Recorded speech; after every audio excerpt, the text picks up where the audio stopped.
Wake up, wake up, wake up. There's no one in your bed. Wake up, wake up. The night is over. Wake up, wake up. Your lover understood. Now Hi, my name is Johann Montozzi-Wood. I'm an assistant professor of the practice and theater studies here at Duke. And what brought me here? I think, I found my way to theater and was grateful to be able to have over a decade of performance experience, doing pre-Broadway workshops and of new musicals and regional theater, community theater, working at amusement parks, such as singing the songs of the Lion King and Festival of the Lion King down in Orlando, and cruise ships, where I got exposed to a world of different kinds of performances, clowning, acrobats, physical theater, puppetry, cabaret, right? And so all of that got me really excited that when I got off the ships, I was like, I want to go back to school and learn how to create works from scratch that aren't based in a text in a traditional way, but that kind of comes from the body, comes from the voice, and comes from one's lived experience. And so I went back to school, went on to my master's program in theater studies, and later an MFA in devised performance practice. That sent me to Europe to train in Germany.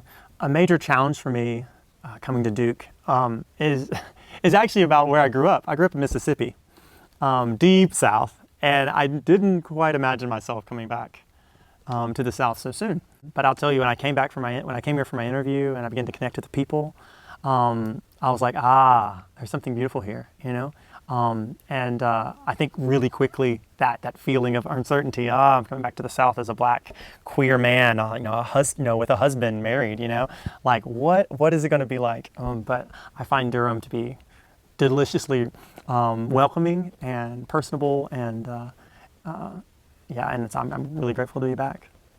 Yeah, I came here to Duke to not only teach, but to create original work for the stage, for performance, a multimedia work with film and projections and various props and materials.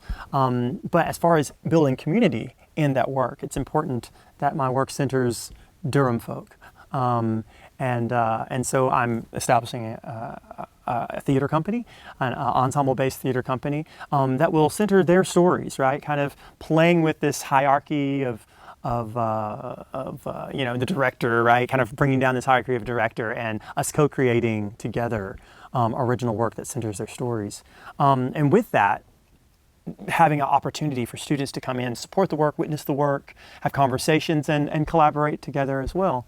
The work that I do is a physical work. So it's a lot about creating forms with the body, seeing what the poetics of the body tell us in space and time, and organizing that in a way that sometimes it leads to narrative and sometimes is more abstracted. Sometimes it results in performance art installation, if you will, and other times perhaps in a traditional script. But allowing a theater laboratory, a laboratory for us to experiment. As far as my teaching, it's an extension of my creative practice. I'm very much interested in not coming in with an answer, but asking a lot of questions. James Baldwin has a quote: "The purpose of art is to reveal the question the answer hides." And I think that's what jazzes me in this space, is that students come into this laboratory practice with a lot of questions, with a hypothesis. And I say, bring your hypothesis into the space, embody the question in a way, and then turn to the rest of your classmates, the audience, and say, what did you see?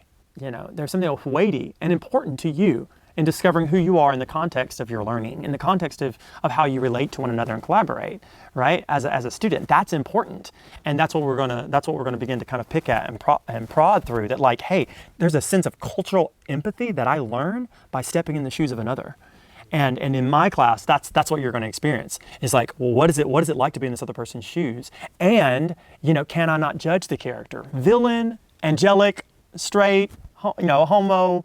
Trans, black, white, doesn't matter. Like, what does it mean to step into the shoes, right? Now, now with that, I see myself a bit as a facilitator, as a coach, and I'm asking them for more. I'm saying, hey, what about this? How about this? Bringing those provocations into space and in real time.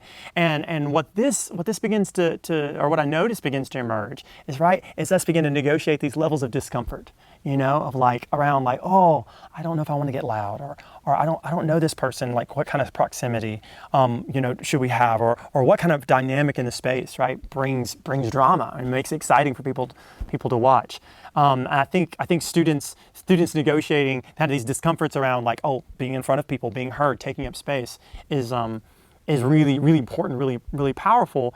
And so then what I do as a coach, I invite them not to a safe space, but to a brave space, right, in which we collectively decide to support each other, and to kind of step into the unknown, to try something new, to fail, and then to try again, see what happens.